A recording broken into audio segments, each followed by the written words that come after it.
Hello, good evening, and welcome to a new episode of Arguably the Reading Quest. I am Nishant.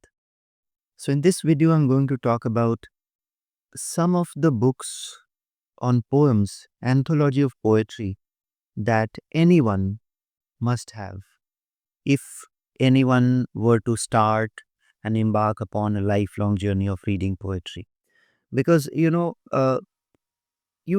can't expect yourself to read just poetry on Instagram, or every time you want to read poetry you have to log in at your computer and go to some website.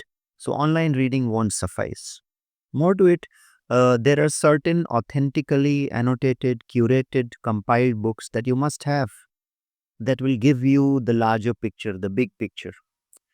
And from that, the references that you will derive, the information that you will glean, can further be used to buy the books or to further your interest on particular writer or particular genre or a particular over of your choice, which you think fits you the best. So I have you know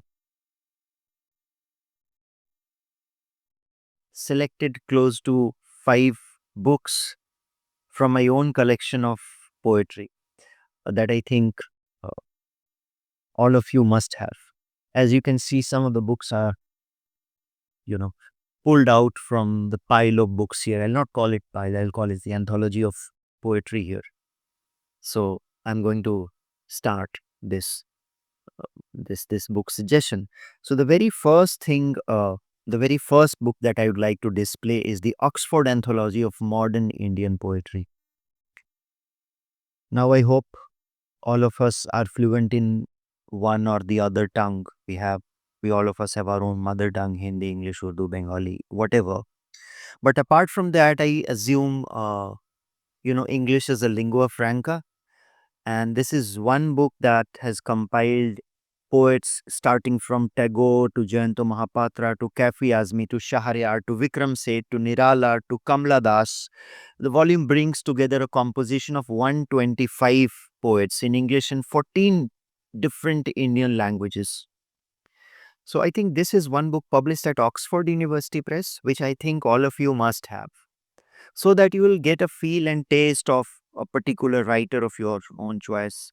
Because all of us cannot buy that 125 books by all the 125 poets that are mentioned here. That's very, very ambitious and unachievable thing to do at this stage. We may do it. I am not disagreeing with it. We may do it, but why not start with this particular very thin compiled anthology, followed by selected bibliographical reading, followed by a short description of the writers here that will help you further your interest in poetry. So this is one quintessential book that all of us must have. Another book, as you know, the language of this channel, arguably the Reading Quest, is largely English. The medium of communication is English. So when it comes to English, we cannot overlook Victorian verse. And when it comes to Victorian verse, I am very particular about selecting the verses. And I think nobody can do it better than as it has been done by the Oxford University Press. So this is a new Oxford Book of Victorian Verse. New Oxford Book of Victorian Verse, edited by Christopher Ricks. Close to 500 poems. So the Romantic poets as well as the Victorian poets, both are included here. So this is one book that all of you must have. And as the back cover reads here, Christopher Ricks' celebrated anthology presents a wonderfully varied collection of Victorian poetry with 560 poems by 115 authors, with most poems given in their entirety. This is a lively and exciting anthology of Victorian verse selected by an expert in the field. Yes. So make sure that you're buying the correct publication as well. So this winter, let's read Victorian verse. The paper quality is absolutely rubbish. We can't help it, but the compilation is majestic. Trust me. Now, when it comes to poetry and world poetry, how can we overlook the Renaissance poetry? And this time, I'm not talking about the longer Renaissance poetry. I'm talking about the English Renaissance poetry, a collection of shorter poems. And this is published at NYRB Classics, New York Review of Books Classics. So, this is an anthology of uh, English Renaissance poetry, collection of shorter poems. And the poetry, as the back cover reads, the poetry in English, as we know, it was largely invented in England. Poetry in English was largely invented in England between the early 1500s and 1630. And yet, for many years, the poetry of the era was considered little more than a run up to Shakespeare. The 20th century brought a re-evaluation, and the English Renaissance had since come to be recognized as a period of extraordinary poetic experimentation that it was. Never since have the possibility of the poetic form and especially poetic voices from the sublime to the scandalous and slangy been so various and inviting. This is poetry that speaks directly across the centuries to the Renaissance, to the Renaissance of poetic exploration of our own time. John Williams' celebrated anthology it is includes not only some of the most famous poems by some of the most famous poets of the English language, Sir Thomas Ward, John Donne, and of course Shakespeare, but also, and this is what makes Williams' book such a rare and rich resource, the strikingly original work of little known masters like John Gascoigne and Fluke Grevely. So, if you want to dabble with English lyricism of this age, the most vigorous age for English lyricism as well. So, this is one poetic anthology that you must have. Now, coming from Renaissance again, let's jump 500 years ahead. And let us talk about a period from 1890 to 1940, a period of immense creativity, immense crisis, wherein, in the language of Malcolm Bradbury, the density of genius that this period has produced remains unparalleled. So I'm talking about the modernist period in literature, and nothing more than a Faber book of modern verse, nothing less than you know a favorite book of modern verse is needed.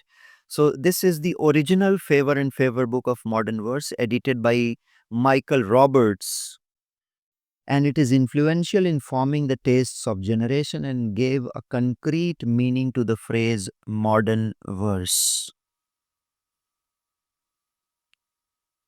So right from T.S. Eliot to Virginia Woolf to Hilda Doolittle to Ezra Pound to all such poets who were the modernist genius. Close to 50 poets are given, to W.B. Yeats, to T. Hume, to Sylvia Plath, to Wilfred Owen, to uh, Wallace Stephen, to Dylan Thomas, to W.H. Auden, to D.H. Lawrence, to Philip Larkin, to Fisher Roy. This is one book that all of us must have if we want to, make a complete picture of the English poetry that we're talking about. And then one of the most powerful poetic forms, I have always talked about it in some of the video in greater details. So the Penguin Book of the Sonnet. The Penguin Book of the Sonnet. So sonnet, since its inception, during the time of its inception, was largely considered as a love poem, but now it covers almost all the possible themes in poetry, as can be imagined. A poem of 14 lines written in hexameters. So, Penguin Book of Sonnet is one book that, and it's one of the most literary enduring forms. So, this is one book that all of us must have, and where you will find like voices on passion, reason, elegy, ode, everything. Multifaceted, from Elizabethan to Victorian to romantic to modernist, everything is captured. So close to 550 words and more are there. I'll also post, you the link in the description section so that you can order it directly from Amazon, because some of the books I believe you won't be able to search at Amazon. So I'll be posting the links as well in the description section. So let's make this winter more poetic. So this is for the novice, the beginners, the moderate readers, the aesthetics, the aesthete, and the erudite scholars. For all of these people alike, please do let me know how did you like this episode of mine. If you've still not liked, shared, and subscribed my YouTube channel, arguably the Reading Quest, please do that, guys. Happy reading, all of you.